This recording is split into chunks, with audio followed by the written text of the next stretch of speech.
Hello and welcome live from the channel's television global headquarters in Lagos, Nigeria. You're watching Newsroom series. I'm Dominic Iwiwa, and today our focus will be on the southern region. But before we get into that, let's have a snippet of our top stories making rounds at the moment.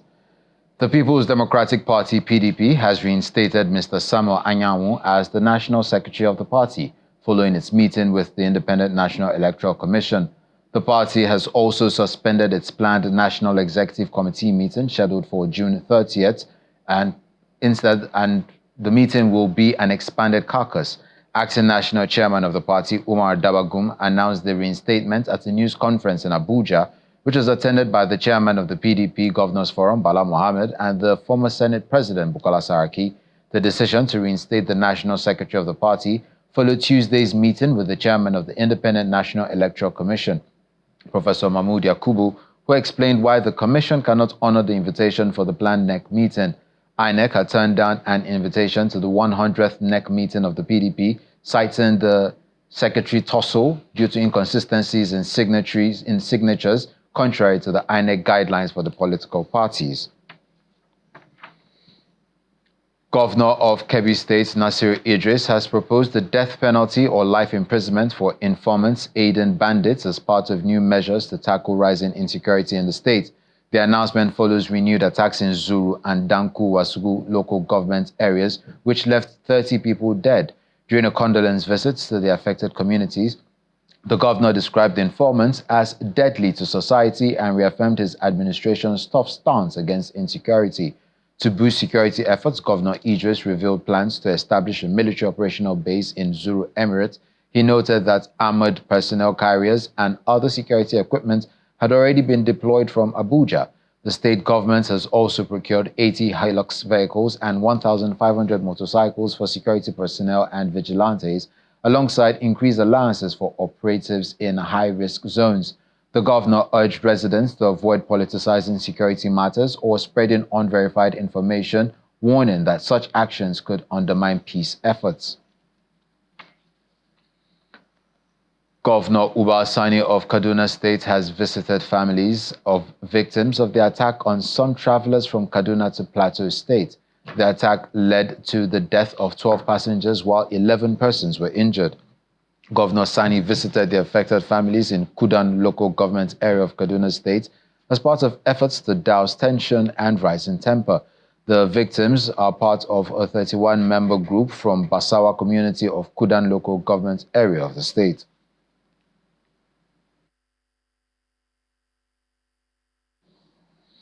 The Nigerian government has engaged investors from the Republic of Brazil with the objective of wooing them to invest in the country's economy.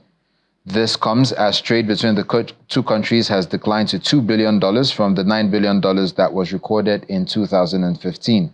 At a business forum held in Abuja on the sidelines of the second session of the Nigeria-Brazil Strategic Dialogue Mechanism, the Minister of Industry, Trade and Investments, Jumoke Oduwole, said Brazil's exports to Nigeria have hit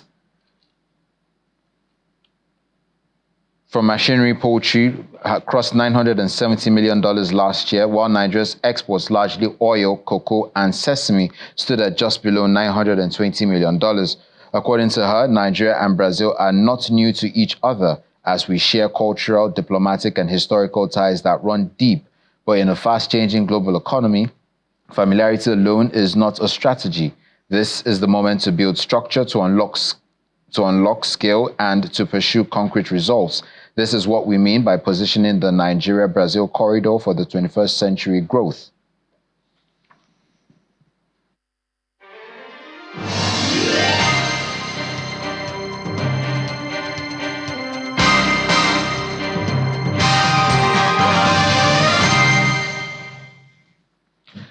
The Senate has passed the 2025 budget of Rivers State with a total of 1.48 trillion naira, following the third reading of the appropriation bill on the floor of the Senate during today's plenary. The passing follows the report of the Ad Hoc Committee on Rivers State. The bill seeks to issuance of the stated amount from the Consolidated Revenue Fund of Rivers State for the fiscal year ending December 31, 2025. The approved budget includes 120.8 billion naira for debt servicing and 287.38 billion naira for recurrent expenditure and slightly above 1 trillion naira for capital expenditure. Staying in River State, the sole administrator, retired Vice Admiral Ibok Ete Ibas, has emphasized the urgent need to adopt cutting-edge technology in maritime security operations to effectively combat emerging threats and protect national assets. The sole administrator was speaking while receiving participants of the Nigerian Naval War College Course 9 at the Government House in Port Harcourt. Represented by the Secretary to the State Government, Professor Ibibia Worika, the sole administrator described technology-driven strategies as the backbone of modern maritime safety. He also reaffirmed the state's commitment to collaborating with federal security agencies, especially the Nigerian Navy, to enhance maritime safety and economic stability. Earlier, the commandant of the Nigerian Naval War College, Rear Admiral Akinola Ululude, highlighted the significance of River State to national development. It's worth mentioning that River State makes up 30% of Nigeria's total coastline, which is about 853 kilometers long. The state also accounts for over 40% of Nigeria's total output of crude oil and natural gas resources, while generating over 33% of Nigeria's GDP and also foreign exchange earning. River State alone produces crude oil from 416 wells out of a total of 1,201 in the country, and many of these oil wells are dotted around the maritime environment of River State. Notably, the Trans-Niger pipeline connects oil fields in the state to the Bonny crude oil export terminal, which is a crucial route for Nigeria's crude oil export. In addition to the oil wells and pipelines, River State also hosts two of the largest seaports in Nigeria, two refineries, and the liquefied natural gas terminal facility in Bonny Island, among other important infrastructure within the state's maritime environment. Consequently, all this infrastructure underscores the need to progress from the traditional method employed in maritime security operations to optimizing technology for monitoring the vast maritime environment of River State for effective maritime security operations.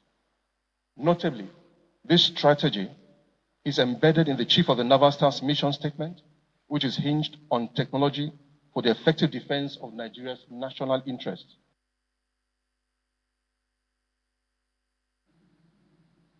Assets and an expansive shoreline along the Atlantic, River State understands firsthand the challenges and the strategic imperatives of securing our waterways. From the protection of oil and gas infrastructure to ensuring the safety of our waterways, of course, from the protection of the oil and gas infrastructure and ensuring the safety of our waterways and seafarers and coastal communities, maritime security is not only a military concern, it is a pillar for national development. We are witnessing a time when threats in the maritime domain, ranging from piracy and smuggling to illegal fishing and environmental hazards, are becoming increasingly sophisticated.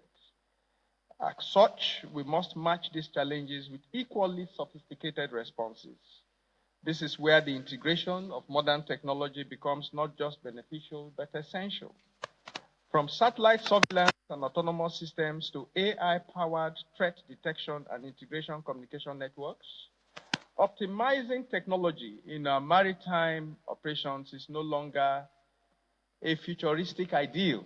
It is indeed a present-day necessity. I commend the Nigerian Naval War College for dedicating time and intellectual resources to this subject. Staying in River State, there's tension in Ahoada East local government area of the state following a deadly overnight attack by suspected cultists that claimed 2 lives, including a police officer. The River State Commissioner of Police, CP Olugbenga Adikpaju, has now vowed to crush the group believed to be behind the violence.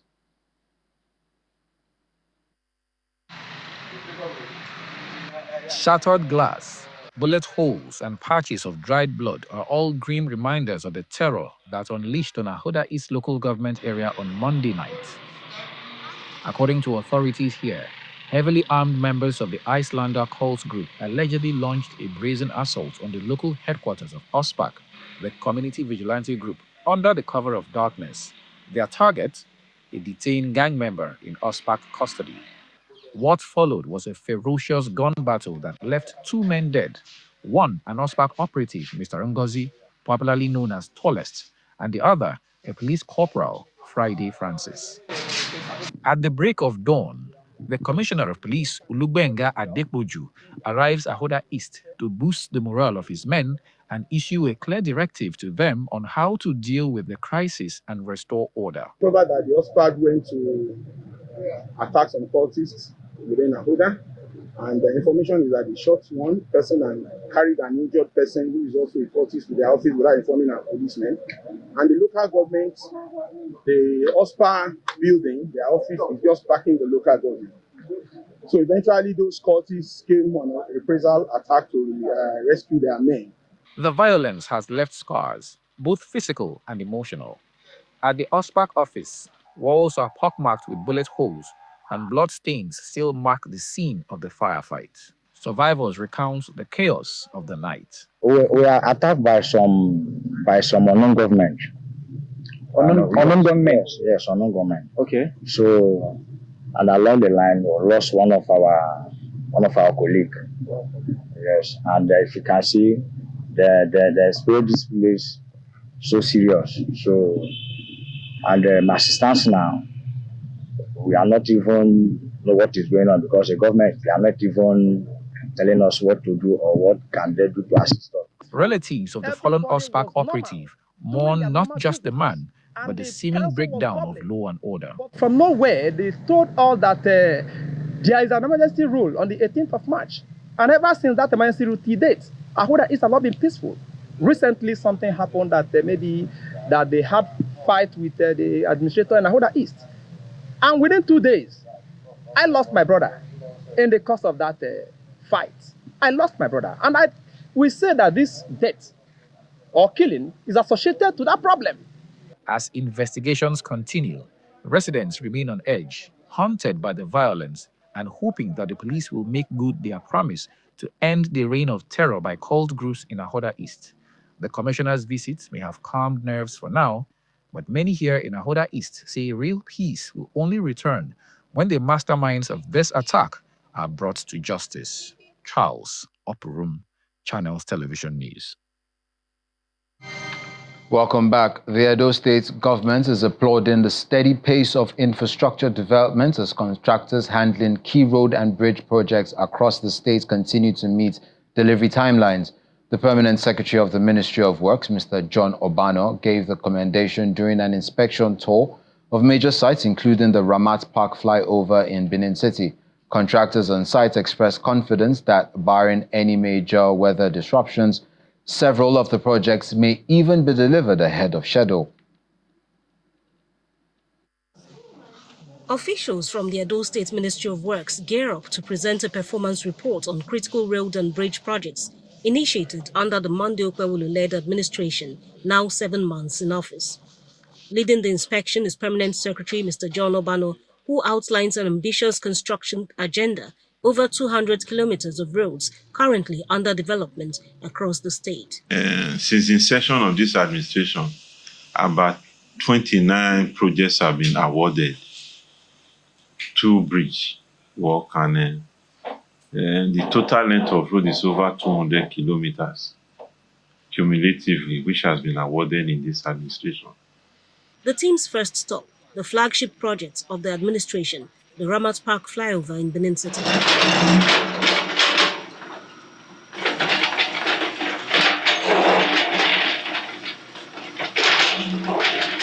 Construction is in full swing, and according to the project manager, work is progressing right on schedule. The major challenge for this side is the traffic hold on, because we have so many markings along this place.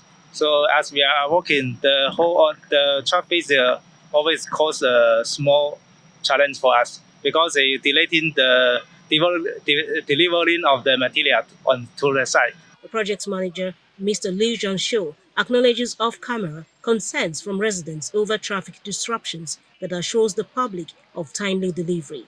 Visibly impressed, Mr. Obano expresses satisfaction with the pace and quality of work, commending contractors for justifying the state's investment in these projects. The performance, the quality, the speed. I think we were impressed, and kudos to the governor for equally meeting his own part of obligation. Contractors will not be working with this space if the governor on his own aspect is not performing. So in terms of payment and every other attention that this job needs, the governor is on top of the matter. We must commend him for such a laudable effort and disposition. Next on the tour is the Akua University of Benin Road construction site, where progress remains steady and optimism high. The contractor, Lawrencin Mauricio, affirms that the project is on track and will be completed as scheduled. We are doing the junction. Here that you see is the Kiwa Road, the one that was the big gully. The drainage has been done, the earthwork has been done. We are completing the junction with the drainage up to Aderewa, Upper Aderewa. And we are planning to continue with the drainage and everything, and we hope that the season will be favorable to us. For the Edo State government, the focus remains on diligent monitoring and accountability, ensuring that all ongoing infrastructure projects are delivered efficiently and serve the people as promised. The Cross River State Government and the Niger Delta Development Commission, NDDC, have reaffirmed their commitments to a renewed partnership aimed at driving infrastructure and social development across the state. Speaking shortly at the State Council Executive Chambers in Calabar during a courtesy visit by Dr. Samuel Ogboku, the Managing Director of the Niger Delta Development Commission, NDDC, and his delegation, Governor Otu described the visit as both timely and significant, emphasizing the need for strengthened collaboration between the state and the Federal Interventionist Agency.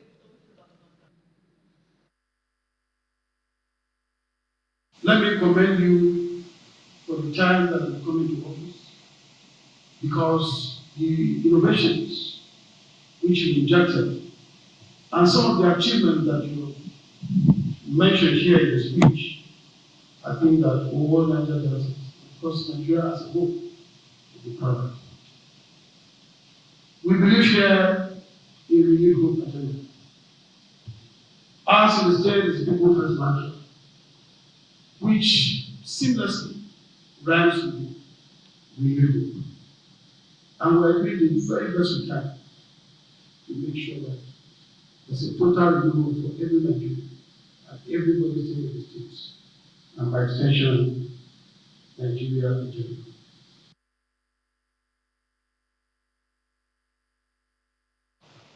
Response, Mr. Ogboko reaffirmed the Commission's new focus on institutional reform, transparency, and completion of legacy projects. He commended Cross River's cooperative stance and mentioned ongoing collaborations with public and private institutions.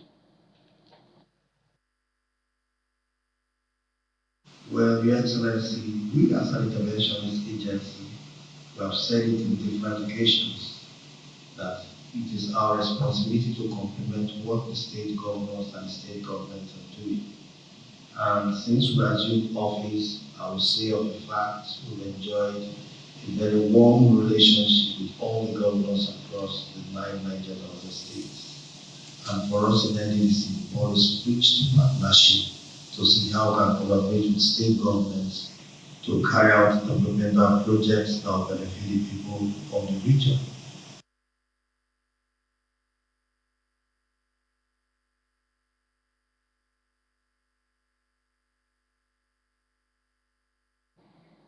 The National Youth Council of Nigeria has called on President Bola Tinubu to match words with action and ensure the speedy realization of the Ibom Deep Sea Report dream for the Akwa Ibom people. The president of the council, Solomon Adodo, made the call while interacting with journalists in Uyo, the Akwa Ibom state capital, while reflecting on Governor Umo Eno's recent defection from the People's Democratic Party to the All Progressives Congress. Dignity. Leading political figures of Ishekiri extraction under the All Progressives Congress APC in Warri Federal Constituency have come together in a historic show of unity. The strategic meeting held in Warri focused on consolidating Ishekiri political strength and formally endorsing President Bola Tinubu and Delta State Governor Sheriff Warri for a second term ahead of the 2027 general elections. It's a rare moment of political alignment in Warri, Delta State, as top-ranking Ishekiri members of the APC, including federal and state appointees, sitting and former lawmakers, commissioners, party executives and local government chairmen, meet to forge a united front for the future. Prominent among the attendees are the APC Delta South Senatorial District Chairman and the member representing Warri Federal Constituency at the House of Representatives.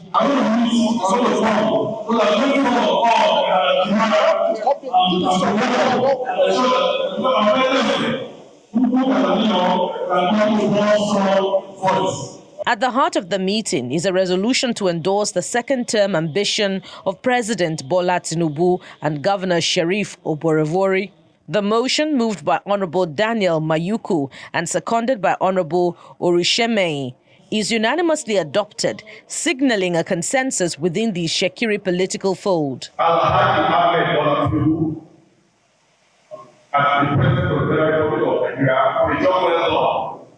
And we also say that we believe in him and we endorse him for the return for his second tenure called 2027. Our president has done very, very well. The president of Nigeria,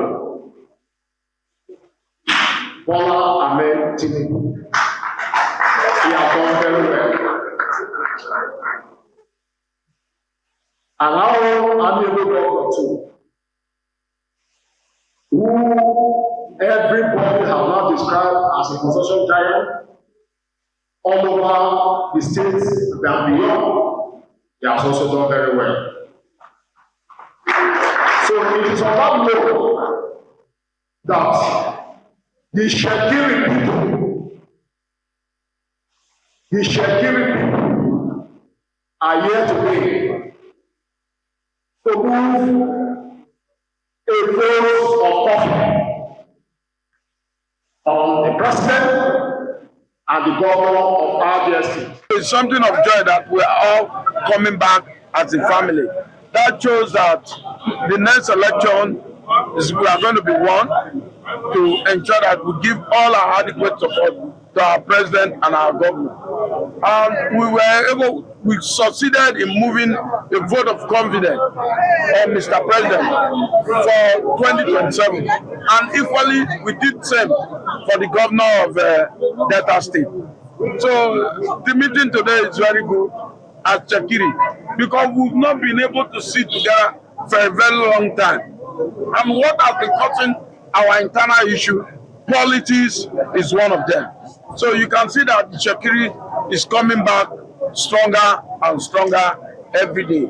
The meeting concludes with a renewed pledge to maintain unity, promote collective political action, and fully support the party's leadership at both state and federal levels. Ishekiri APC leaders say they are not leaving anything to chance.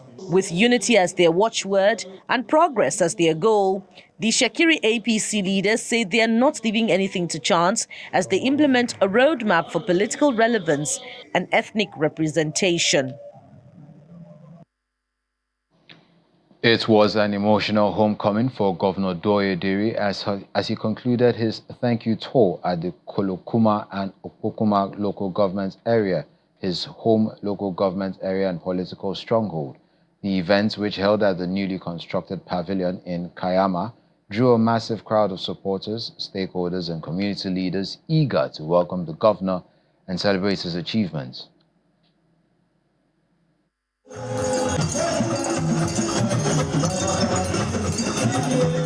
The newly constructed Kayama Pavilion comes alive with thousands of supporters, political stakeholders and traditional leaders.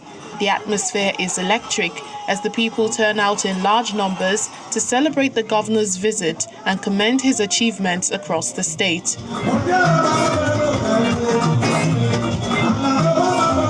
Honorable Fafi praises the governor's commitment to infrastructural growth, noting that the pavilion symbolizes not just physical development, but also inclusiveness and community pride. On behalf of the people I represent in Kolokumo-Pokuma Constituency 2 First, and the entire Kolokumo-Pokuma local government, we want to return the thanks to these 7 local governments for your overwhelming support that you voted His Excellency and the prosperity team back to Creek Heaven. It is clear he has demonstrated it as well. This thank you, he has said it severally already before now, due to his signature project in every local government. The Commissioner for Works highlighted the strategic importance of the Kayama Pavilion project as part of the government's broader efforts to bring development closer to the people. We, on our part, are saying that, yes, we have received the thanks from him, but we are also extending thanks to the other 7 local government areas for voting for our son for the 2nd term in office.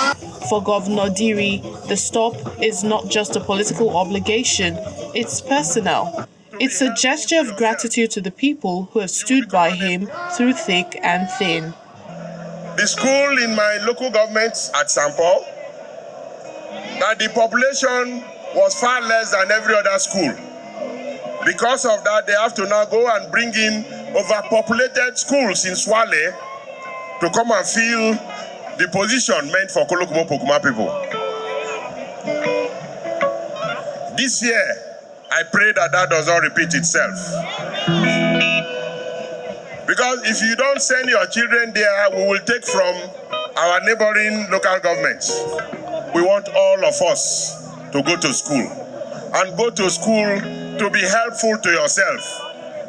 You will become an employer of labor rather than you moving about looking for employment. With this final stop in Kolokuma-Opokuma, Governor Diri concludes his thank you tour across Bayelsa's 8 local government areas. A journey defined by unity, appreciation, and a renewed promise of prosperity for all Bayelsans. And that's where we drop the anchor on this edition of Newsroom Series. I'm Dominic Iriu. Enjoy the rest of your day.